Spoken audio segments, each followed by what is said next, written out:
Από το 1967 που κατέλαβε τη Δυτική Όχθη, το Ισραηλινό κράτος προσπαθεί να διώξει τους Παλαιστίνιους από τη γη τους, εγκαθιστώντας ένα σύστημα διακρίσεων. Το Ισραηλινό Apartheid οργανώνεται με όλα τα μέσα. Στρατός, όπλα, νομικές και διοικητικές διακρίσεις. Και όχι μόνο. Τα φαινομενικά ειρηνικά μέσα της χωροταξίας έχουν αποδειχθεί σπουδαία εργαλεία στα χέρια του Ισραηλινού μιλιταρισμού.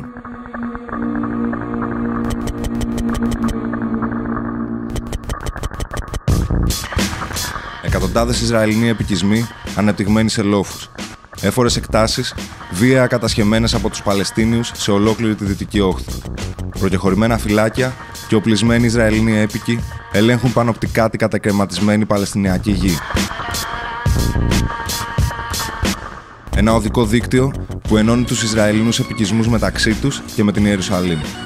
Είναι έτσι κατασκευασμένο ώστε να αποκλείει τους Παλαιστίνιους από αυτό, να διακόπτει τη μετακίνησή τους μέσα στη Δυτική Όχθη και να απομονώνει τις Παλαιστινιακές περιοχές.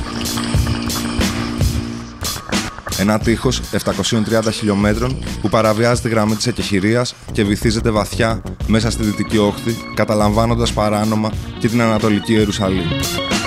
Σε πολλά σημεία εγκλωβίζει ολόκληρες Παλαιστινιακές γειτονιές. Έλεγχος των μετακινήσεων, αναμονή σε checkpoints και χειροπιαστός διαχωρισμός. Το τελευταίο τέτοιο εργαλείο της Ισραηλινής επικιστικής πολιτικής είναι ένα δίκτυο από γραμμές τραμ, το Metropolitan Light Rail System, που συνδέει τη Δυτική Ιερουσαλήμ με τους επικισμούς, διασχίζοντας τα κατεχόμενα εδάφη. Η πρώτη γραμμή έχει ήδη κατασκευαστεί και σύντομα θα κατασκευαστεί και η επόμενη. Όχι. Δεν είναι απλά ένα σύστημα μεταφοράς που θα βελτιώσει τη ζωή των κατοίκων της πόλης. Έτσι κι αλλιώς, οι γραμμές του τραμ αναγκαστικά μόνο περνάνε από τις Παλαιστινιακές γειτονιές. Έτσι κι αλλιώς, οι στάσεις αυτές είναι ελάχιστες. Κύριος στόχος αυτού του συστήματος υποδομών, στο οποίο περιλαμβάνεται το τραμ, είναι η ενοποίηση της Ιερουσαλήμ υπό Ισραηλινό έλεγχο. Είναι η προώθηση των Ισραηλινών μέσα στη Δυτική Όχθη. Οι σταθμοί του τραμ δεν είναι παρά καμουφλαρισμένα φυλάκια του Ισραηλινού στρατού μέσα στις Παλαιστινιακές γειτονιές.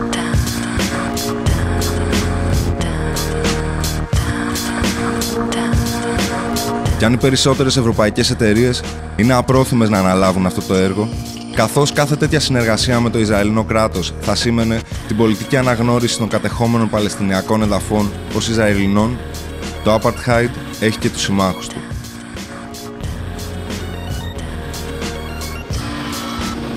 Η ελληνική εταιρεία δημοσίων συγκοινωνιών Στασί και η κατασκευαστική Γεκτέρνα συμμετέχουν σε κοινοπραξία για την κατασκευή και τη συντήρηση της πράσινης γραμμής του τραμ και ήδη έχουν περάσει τη δεύτερη φάση του διαγωνισμού.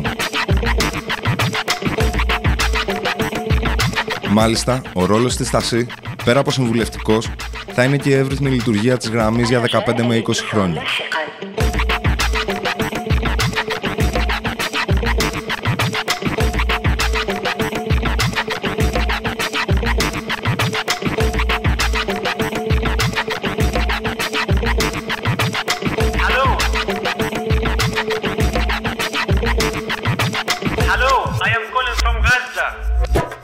Όχι, δεν είναι απλά μια επιχειρηματική κίνηση που θα αποφέρει έσοδα στη Στασί.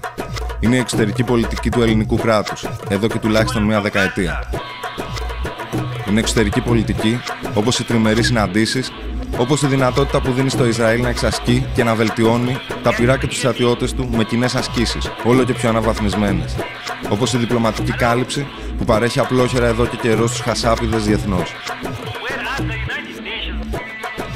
Είναι η εξωτερική πολιτική του ελληνικού κράτους ένα βήμα παραπέρα.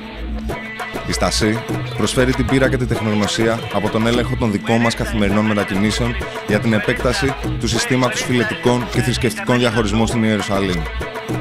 Οι Παλαιστίνοι γνωρίζουν καλά στο πετσί τους τι σημαίνει Apartheid.